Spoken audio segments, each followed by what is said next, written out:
அமைச்சர் செங்கோட்டையனுக்கு நிதித்துறை ஒதுக்கப்பட்டிருந்த நிலையில் தற்போது அந்த துறை மாற்றப்பட்டு அவருக்கு வருவாய் மற்றும் பேரிடர் மேலாண்மை துறை வழங்கப்பட்டுள்ளது.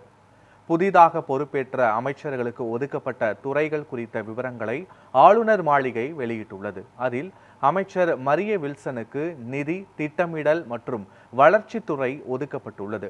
ஏற்கனவே நிதித்துறை வழங்கப்பட்டிருந்த செங்கோட்டையனின் துறை மாற்றப்பட்டு அவருக்கு தற்போது வருவாய் மற்றும் பேரிடர் மேலாண்மை துறை ஒதுக்கப்பட்டுள்ளது.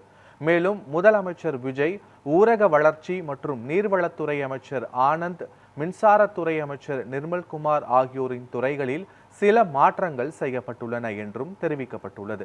எனினும் கடந்த 10ஆம் தேதி பதவியேற்ற மற்ற 6 அமைச்சர்களின் துறைகளில் எந்த மாற்றமும் செய்யப்படவில்லை.